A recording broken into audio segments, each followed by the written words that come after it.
Hello everyone, welcome back to my channel. তো আজকে আমি নিয়ে চলে এসেছি পালক পনিরের রেসিপি নিয়ে। তো আমি যেভাবে পালক পনির বানাই বাড়িতে সেটি আমি আপনাদের সঙ্গে শেয়ার করছি।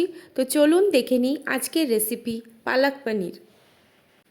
তো প্রথমেই আমি একটি কড়াই নিয়ে নিয়েছি, কড়াতে জল ফুটিয়ে নিচ্ছি। ফুটন্ত জলের মধ্যে দিয়ে দিচ্ছি পালকের পাতা। পালংয়ের পাতাগুলিকে আমি ভালো করে পরিষ্কার করে নিয়েছি, আর এই পাতাগুলি শুধু পাতা পাতা অংশগুলি আমি ব্যবহার করেছি, বেশি মোটা ডাঁটি অংশটা ব্যবহার করা যাবে না। এবার একটি ঢাকনা দিয়ে ঢেকে এটিকে হালকা ভাপিয়ে নেব। খুব বেশি সেদ্ধ করার প্রয়োজন নেই, হালকা ভাপিয়ে নিলেই হবে। তো আমি এখানে পালংয়ের পাতাগুলিকে জলেতে ভাপিয়ে নিয়েছি। এবার একটি ছাঁকনির সাহায্যে এগুলিকে আমি ছেঁকে নেব।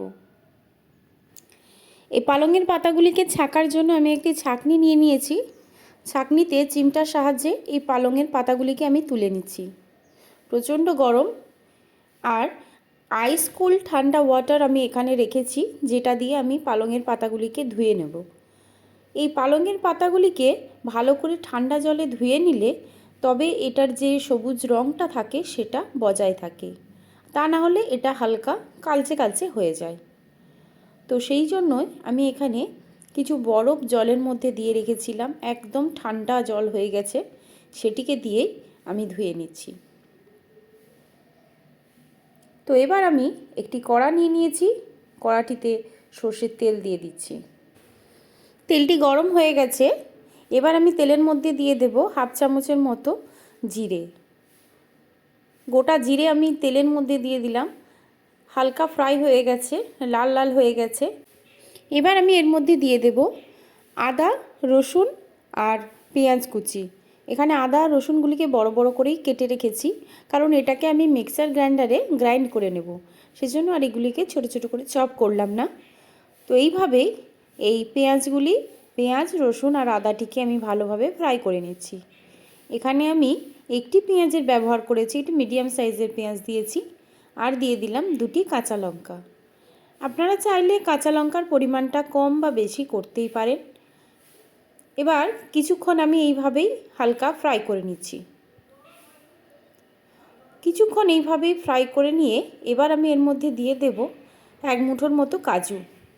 যে পালক পনির বানালে অনেকেই বলে পালক পনিরের স্বাদটা হালকা তেতো হয়ে যায়, সেই জন্য সেই কড়া ভাবটা কাটাবার জন্য আমি এখানে এক মুঠো কাজুর ব্যবহার করেছি।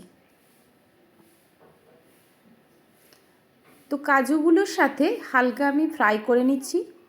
কিছুক্ষণ আমি এইভাবেই ফ্রাই করে নেব। তো এবার আমি এর মধ্যে দিয়ে দিচ্ছি টমেটোর কুচি। এখানে আমি একটি টমেটোর ব্যবহার করেছি। এখানে মিডিয়াম সাইজের একটি টমেটো আমি এর মধ্যে অ্যাড করে দিলাম। তো এইভাবেই এই টমেটোর কুচিগুলির সাথে সব মশলাগুলিকে আমি আস্তে আস্তে মিক্স করে নিচ্ছি। এবার আমি এটিকে দিয়ে দেব মিক্সার গ্রাইন্ডারের মধ্যে। হালকা একটু কাঁচা ভাবটা চলে গেলেই আমি এটির একটি পেস্ট বানিয়ে নেব। এখানে আমি মিক্সার গ্রাইন্ডারের মধ্যে এই মশলাগুলিকে সব একসাথে দিয়ে দিয়েছি। তার মধ্যে আমি দিয়ে দিয়েছিলাম পালংয়ের পাতাগুলিকে। তো পালংয়ের পাতার সাথে আমি এটির একটি স্মুথ পেস্ট বানিয়ে নিয়েছি, গ্রিন কালার এসেছে। তো বাকি রেসিপিটা আমি এই কড়াইয়ের মধ্যেই করব, আপনারা চাইলে আপনারা অন্য প্যানেও করতে পারেন। আমি এখানে দিয়ে দিলাম তেল, সামান্য একটু তেল দিলাম। তেলটি গরম হয়ে গেছে। এবার আমি এর মধ্যে দিয়ে দিচ্ছি শুকনো মশলা। প্রথমেই দিয়ে দিলাম হলুদের গুঁড়ো 1 চামচ। এবার আমি দিয়ে দিচ্ছি কাশ্মীরি লাল লঙ্কার গুঁড়ো 1 চামচ। কাশ্মীরি লাল লঙ্কার গুঁড়োটি দেওয়ার পর এবার আমি এর মধ্যে অ্যাড করছি জিরের গুঁড়ো আর ধনের গুঁড়ো। এগুলি সবই আমি 1 চামচ করেই রেখেছি। জিরে আর ধনের পরিমাণটা সমপরিমাণ রাখলে রান্নার স্বাদটা অসাধারণ হয়। তো এইভাবে দেবার পর হালকা মিক্স করে নিচ্ছি, আর গ্যাসের ফ্লেমটা রেখেছি মিডিয়াম টু লো। তো এইভাবেই কিছুক্ষণ রাখার পর এবার আমি এর মধ্যে অ্যাড করছি গ্রিন পেস্ট। যে গ্রিন পেস্টটা আমি বানিয়ে নিয়েছিলাম সেই গ্রিন পেস্টটা।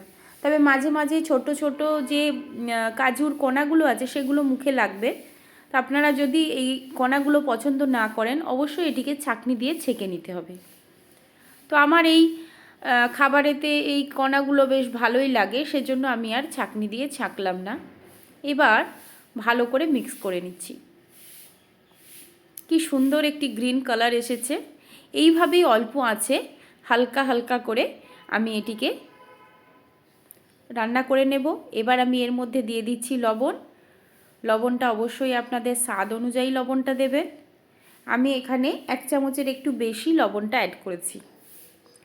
লবণটি দেবার পর ভালোভাবে খুন্তির সাহায্যে আমি এটিকে মিক্স করে নিচ্ছি।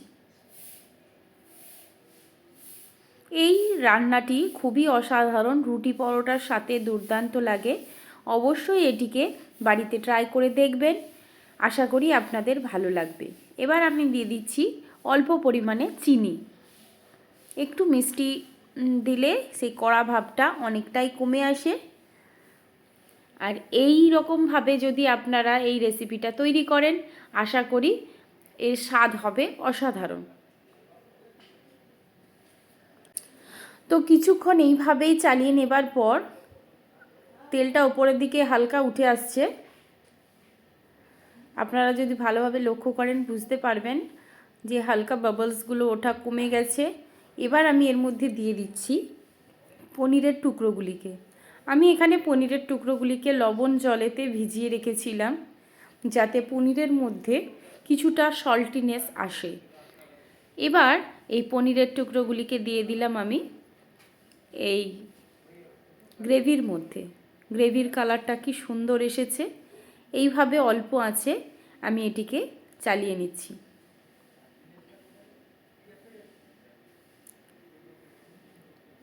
এই পালাক পানির রেসিপিটা অবশ্যই বাড়িতে ট্রাই করবেন, আশা করি আপনাদের ভালো লাগবে।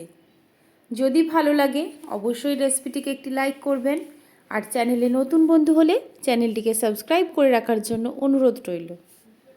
তো এইভাবেই কিছুক্ষণ আমি ঢাকনা দিয়ে ঢেকে রেখে দিলাম। ব্যাস আমার তৈরি হয়ে গেল পালাক পনির। আপনারা যদি ক্রিম পছন্দ না করেন ক্রিম দেবেন না, আমি একটু ক্রিম পছন্দ করি, সেজন্য আমি এর ওপরে ক্রিম দিয়ে গার্নিশিং করব, আর এর মধ্যেও আমি কিছুটা ক্রিম অ্যাড করব। তো এইভাবে ঢাকনা দিয়ে ঢেকে কিছুক্ষণ আমি রেখে দিচ্ছি। এবার কিছুক্ষণ এটিকে এইভাবেই ফুটিয়ে নিয়েছি। যেহেতু পালং শাকটাও সেদ্ধ করা ছিল, মশলাগুলোও তৈরি ছিল, তাই বেশিক্ষণ এটিকে ফোটানোর দরকার নেই। আর এর মধ্যে দিয়ে দিচ্ছি ক্রিম। ক্রিমটা এর মধ্যে আমি দিয়ে দিলাম। ক্রিমটা দেবার পর এবার হালকা হাতে মিক্স করে নিচ্ছি। দেখুন খুব সুন্দর একটি কালার এসেছে, গ্রিনি গ্রিনি কালার এসেছে।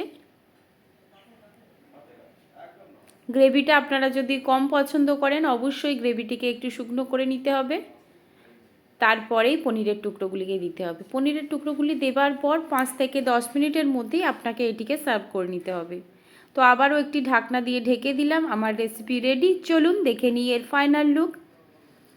তো আমার পালক পনির একদম রেডি হয়ে গেছে, ক্রিম দিয়ে আমি গার্নিশিং করেছি। তো আশা করি রেসিপিটা আপনাদের কাছে ভালো লেগেছে। যদি ভালো লাগে অবশ্যই ভিডিওটিকে একটি লাইক করবেন, আর আপনাদের গুরুত্বপূর্ণ মতামত কমেন্ট সেকশনে কমেন্টের মাধ্যমে আমাকে জানাবেন। যদি কোনো কোয়ারিজ থাকে অবশ্যই আমাকে জিজ্ঞাসা করবেন, যথাসাধ্য আমি উত্তর দেবার চেষ্টা করব। আবার আসবো নতুন কোনো রেসিপির সাথে। ততক্ষণ সুস্থ থাকবেন, ভালো থাকবেন, আর সবাইকেই ভালো রাখবেন। ধন্যবাদ।